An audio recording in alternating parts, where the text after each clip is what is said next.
Hello from GITEX 2025. I'm here together with Lacina Koné, CEO of Smart Africa. Hello, nice to meet you again. Hi, how are you? I'm good, and you? Fine, I'm okay. Perfect. 2 days ago, I participated in a panel about connectivity as the foundation of the new global digital economy. Yes. How can we translate it to Africa's constant struggle of connectivity?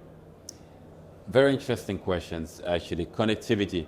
You have to know, first of all, there's no digital transformation if there is no connectivity. However, right now, connectivity, we have about 46% of African population connected, which means we have a remaining about 54% who are not connected. But don't make a mistake. We do have something called usage gap, where infrastructure is available in area, people are not using it because of affordability, smart devices cost, local context, and the cyber hygiene. If we're able to work on those for the next 4 years, potentially by 2030, we could be reaching somewhere around 75 to 80% connectivity. Yes, you call it a struggle. However, today, and that leaves us with something we call the coverage gap, because usage gap is different from coverage gap. We have about 15% of African area which are not covered. Today, with the proliferation, of course, of the LEOs, which is a low Earth orbit, we can actually claim that Africa can be 100% covered. But usage-wise, we need to be working on those tools and lever to be able to increase the connectivity. But connectivity alone is not enough. Today, we call it digital infrastructure, which actually includes connectivity and also the data centers. But now, look at this smart move. With now the proliferation of the AI, what does that actually mean for us, the data centers? It should not be just a conventional data centers. It basically either should be retrofitting or having AI native data centers in Africa, which is very important, very, very crucial for the development of digital transformation. As you know, I said to you before, AI is an evolution of our ecosystem, but it's a revolution within its own self.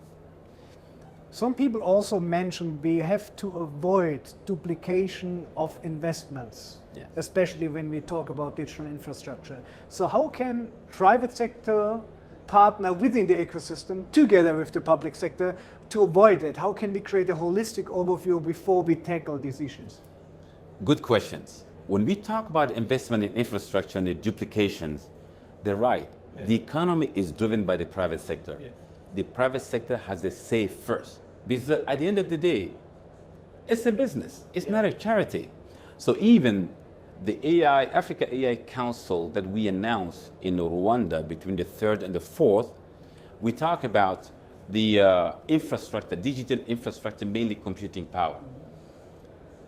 Whether the government do anything or the government did not do anything, the private sector anyway, they are bound to invest in infrastructure because this is for the existential issue. So we need to look at exactly how much the private sector will chip in, and the government role really is not to raise funds to build the AI, to build the data centers, because the service level agreement is that you cannot wake a civil servant in the middle of the night to talk about an SLA. It's a private sector job. So the government role should be really creating a conducive environment which allow the private sector to invest in those infrastructure and build guidances and the safeguard and the regulation around the use of any type of emerging technology. So it's private sector first investment before the government can chip in. You may see it, the government comes in for universal connectivity, because you have to be honest that the private sector will not deploy the infrastructure only in the area which are lucrative. Yeah. But the government has an obligation for universal connectivity to make sure they chip in terms of, no one should be left behind. That's the role of the government. You raised a valid point about it's not the government's job to implement infrastructure, digital infrastructure. Yes. But how can governments help to attract investments into digital infrastructure? Regulation, regulation, regulation. You make a regulation which create a conducive environment for investors, for businesses, they will come and invest. That's really the role. Regulation in this 21st century, it should not be impediment for the innovation. Once you make a proper innovation, a proper regulation that attract the investor, they will come and invest, because at the end of the day, it's a business. True. few weeks ago, you participated in the Global AI Summit in Kigali. Yes. So what are the key takeaways of the conversations you had about AI in Africa and for Africa? The AI in Africa, we want to be able to innovate locally to impact it globally.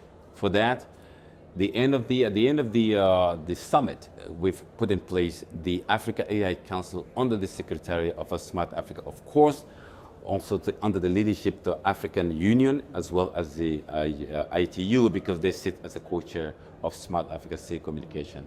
So the objective is to look at the four things. The first thing is really how do we assist our different governments in elaborating national AI strategy and make sure the regional collaboration is there, continental collaboration is there.